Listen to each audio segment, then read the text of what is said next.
अपने मालिक को मार के खाने वाला, सबसे घातक, सबसे अनप्रेडिक्टेबल किलर, दूसरे डॉग्स को फाड़ के खा जाने वाला, कुछ इस तरह की उपमाएं मिली हैं पिटबुल टेरियर को।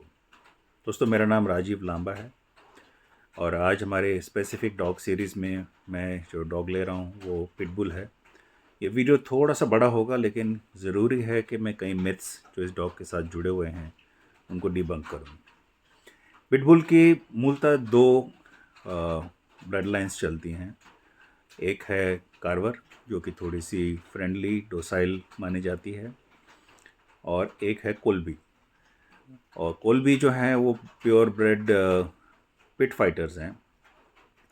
इसकी हिस्ट्री मैं आपको बता देता हूँ कि इंग्लैंड में आपके पास बुल एंड टेरियर नाम की एक ब्रीड तैयार हुई थी, जो कि ब्रिटिश बुलडॉग और इंग्लिश टेरियर से मिक्स होकर बनी थी।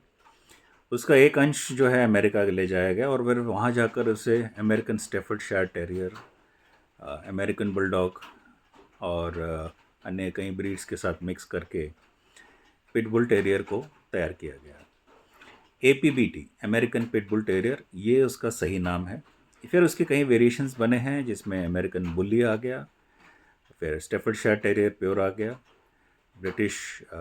अमेरिकन बुलडॉग आ गया, और जो प्योर APBT जिसको बोलते हैं, जो कि पिटबुल माना जाता है। लेकिन अनफॉर्चुनेटली इसे अमेरिकन कैनल क्लब की मान्यता प्राप्त नहीं है। नोटोरिटी के हिसाब से ये काफ़ी नोटोरियस हुआ, क्योंकि इलीगल फाइट्स में, ब्लड स्पोर्ट में इसका इस्तेमाल होता रहा, बुल बेटिंग और बेयर बेटिंग के लिए।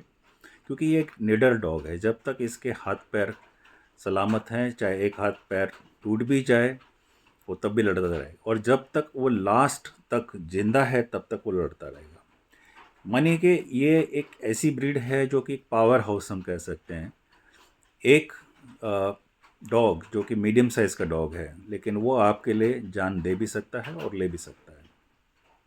इसकी जो कुप्रसिद्धि कहेंगे या नोटोरिटी हम कहेंगे, उसके कारण है ये अनकंट्रोल्ड बैकयार्ड ब्रीडर्स, जिन्होंने उसे कई एग्रेसिव ब्रीड्स के साथ मिलाकर मॉडर्न डे पिटबुल तैयार किया है। और जो लोग प्योर ब्रीड्स मेंटेन कर रहे थे, ऐसे बहुत कम लोग हैं, क्योंकि ज़्यादातर जो हैं वो ट्रेडर्स हैं, व्यापारी हैं जो पिटबुल में डील करते हैं। और ये अंडरग्राउंड है, क्योंकि कोई पेपर्स की ज़रूरत नहीं होती है, तो इन्हें ज़्यादातर अंडरग्राउंड फाइट्स के लिए ही इस्तेमाल किया जाता है आज तक। इंडिया में इसको लेकर काफ़ी न्यूज़ रहा है कि किसी ने परिवार के सदस्य को मार के काट के मार दिया, कई लोगों पर अटैक किए हैं, काफ़ी फेटलिटीज़ इनके नाम पर हैं, लेकिन मैं उसे एसोसिएट करूँगा इररिस्पॉन्सिबल ब्रीडिंग और इररिस्पॉन्सिबल ओनरशिप पे। पिटबुल अगर आप लेने की सोच रहे हैं तो एक बात का ध्यान रखिए कि ये इकलौता डॉग होगा आपके घर में, इसके साथ में कोई दूसरा डॉग नहीं चल सकता, बशर्ते वो जो दूसरा डॉग है वो इससे बड़ा है, इससे पावरफुल है, तो वो उसकी रिस्पेक्ट करेगा। पिटबुल का जो इनहेरेंट नेचर है वो है लॉयल्टी, फियरलेसनेस, अफेक्शन, और वो आपको जान के शायद ताज्जुब होगा कि आपके साथ, आपके बच्चों के साथ ये बिल्कुल ही फ्रेंडली डॉग है। पावर और स्टेमिना की इसके अंदर कोई कमी नहीं, ये पूरी जान लगा देता है आपको बचाने के लिए, आपके परिवार को बचाने के लिए। इसके अलावा जो लोग इसके रेगुलर टच में हैं, इसके परिवार के साथ में सर्विंग करते हैं, उनके साथ भी ये अफेक्शनेट रहता है।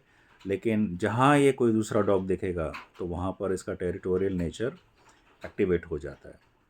तो अगर आप फर्स्ट टाइम ओनर हैं, फर्स्ट टाइम डॉग लेने की सोच रहे हैं, तो ये ब्रीड अनफॉर्चुनेटली आपके लिए नहीं है। और अगर आपने मन बना लिया है कि इस ब्रीड को अपने घर में शामिल करना है, तो एक बात की तैयारी रखिए कि ये आपके साथ चिपका रहेगा। इसका वर्ल्ड सिर्फ आप हैं, और इसको पूरी ओबीडियंस ट्रेनिंग और इसकी बिहेवियर के ऊपर पूरा कंट्रोल रखकर ही आप इसे पाल सकते हैं। और रही बात इसके खान पान की, तो ज़्यादा उसकी बड़ी फूड डिमांड्स नहीं हैं, उसे आप जो भी देंगे वो प्यार से खा लेगा। लेकिन अगर आप इसे सही तरीके से ट्रेन करेंगे, इसका इवन बिहेवियर रखेंगे, तो इसके जैसा कोई डॉग नहीं है।